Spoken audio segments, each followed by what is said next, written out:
Everyone, magandang hapon. So, for today, naka-leave po tayo sa work. So, medyo, alam mo na, may libreng oras tayo. Gusto ko lang i-share yung, yung condition ng Suzuki Espresso ko. After ko siya makuha sa PS Bank through, through Bank PO noong 2023. So, ayun, mga 1 or 2 months na lang mag-ano na to 2 years na siya sa akin. So, kamusta na ba to? Gusto ko lang i-share. Alam niyo yon kung matibay ba siya. Ayun. So, please watch out. Okay? Okay guys, so we're back. Simulan na po natin yung pag-check dun sa 2023 Suzuki Espresso ko na nakuha ko kay PS Bank 2 years ago. Ayan. So, ito yung engine bay po niya. Ayan. This is, an AGS model 2023. Ayan po. So, ayan. Malinis pa siya, guys. Walang issues. Okay. So, ito yung mags niya. Ayan.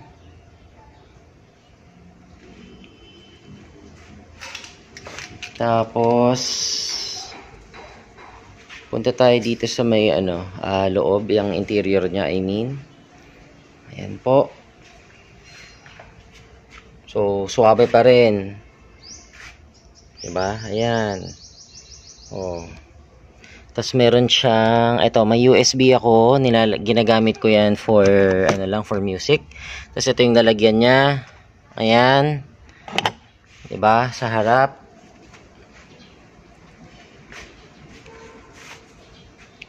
Ito po. So, malaki yung nito, yung space sa likod. Ayan.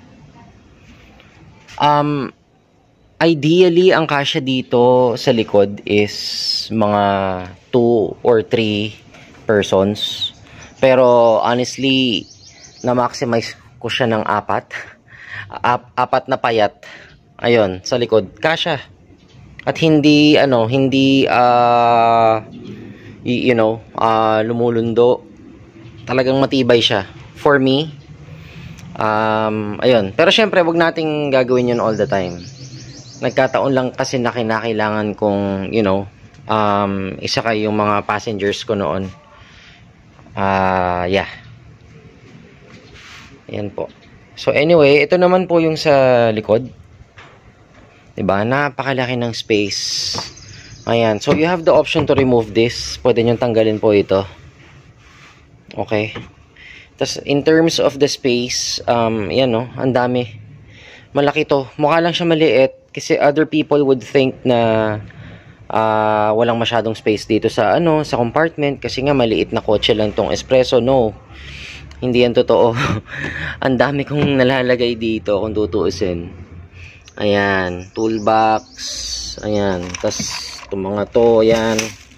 Sunshade. Tako ng bilyar. Extra sleepers. Ayan po. So, currently, bumili ako ng ng trunk tray. So, grabe, no? Sa tinagal-tagal ko na magto 2 years sa akin tong sasakyan. Ngayon ko lang binilan ng trunk tray. Ayan, guys. Okay. So, let's head over dito sa, dito sa pinakaloob. Buksan natin. Okay. So guys, tingnan nyo naman. Pati yung sticker niya, nandito pa rin sa, yan, sa may emblem ng Suzuki. So hindi ko pa siya tinatanggal. At wala ring indikasyon na mukha na siyang matatanggal.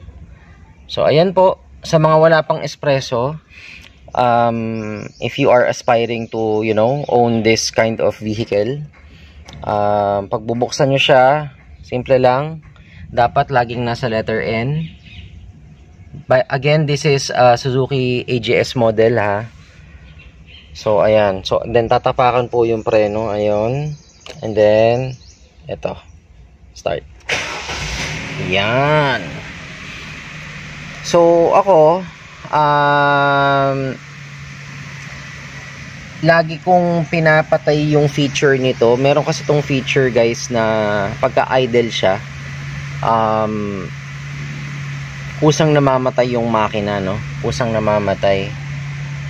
Although I know that yung mga gumawa na itong espresso, yung mga, you know, engineers niyan, pinag-aralan mong mabuting feature, but yun, ayoko kasi ng ganon, yung kada idle biglang mamamatay for fuel economy purposes daw.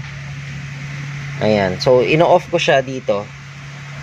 Ayan, so press lang, off, and then ayan, lalabas dito sa gauge yung A, tapos off.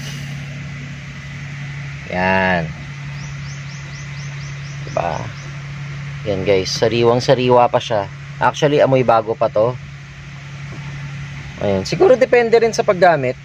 Naka-work from home kasi ako so isipin nyo, kita mo yung tinakbo niya, 6,876 pa lang, diba? To think na dapat, technically dapat naka 10k na to Ayan, so sa music, ayan, infotainment, ayan, via USB po siya. Ayan, ayan, suwabe pa rin to guys. Ayan, tapos meron siyang controls dito. Ayan, ito yung controls niya, o, diba?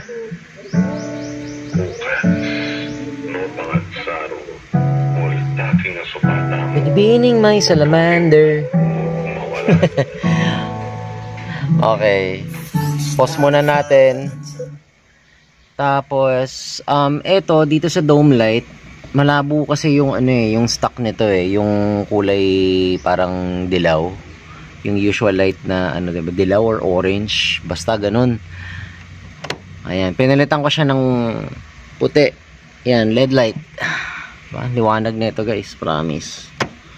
Ayan, tapos what else yung pwede kong i-share sa inyo?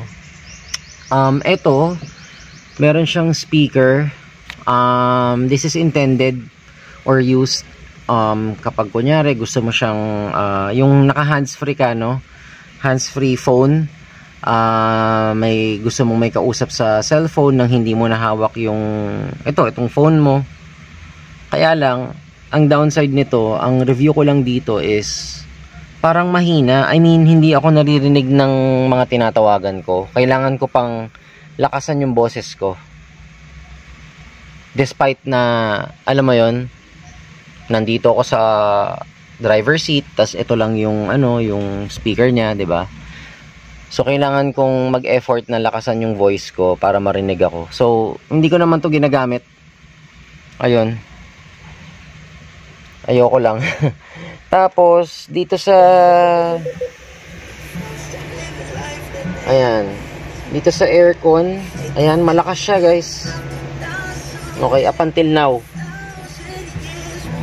Okay. Tapos meron ako ditong carport charger. Ayan. Shout out to my partner Motolite. Ayan, so dito ko siya sinasaksak. Ayan. Diba? Tapos may ilaw siya. Ayan. Okay. Tapos dito nga sa kabila yung USB. Yun lang.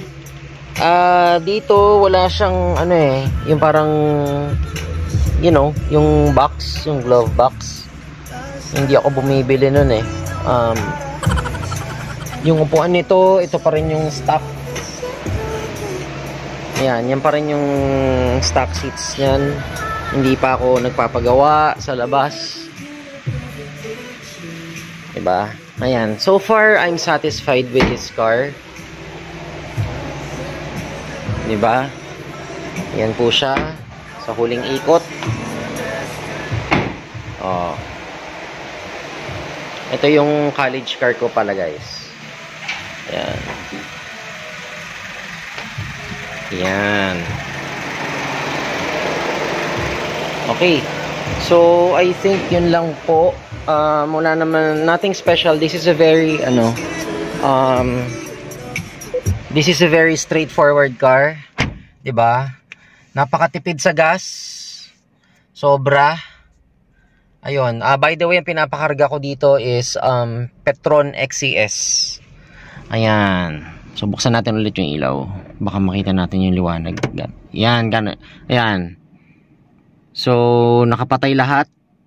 Nakapatay lahat. Sorry. Nakalock na lahat ng doors. Naka-close na po. So, ganyan siya kaliwanag. Promise. Ayun. In terms sa busina, mahina ang busina nito. So, bumili na lang kayo. Marami naman po sa Shopee. Okay. So, papatayin ko na po siya. Yung infotainment. Ayan. Ayun. Ito yung hazard nga pala, guys. Sorry. Hindi ko na pa, lalo na sa mga walang idea.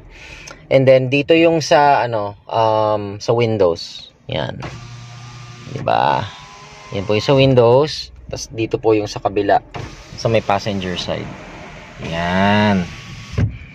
Now, dun sa likod, wala po siyang controls. Instead, mano-mano. Ayan, no?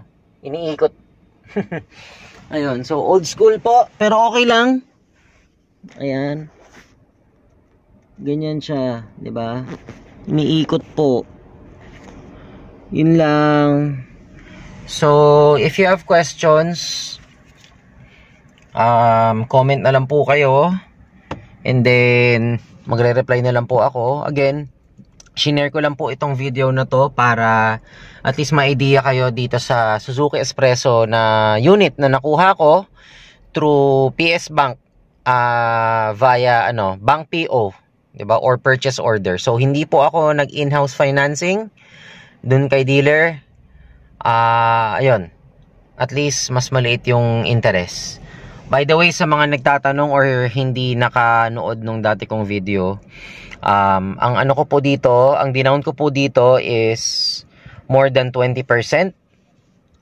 Mga nasa around, if I remember it correctly, 240,000 pesos. Tapos, ang monthly payment ko for 3 years is nasa 12,170. I-12 to na lang natin. So, sagad na lang natin ng 12,200. So, again, 3 years lang po yun. 12,200. Okay? So, yun lang po. Sa mga gusto pong, mag-subscribe, please do so. If you find this video, helpful. Ayun po. Paki-like na lang po, share, and subscribe po kayo sa maliit nating channel. Thank you.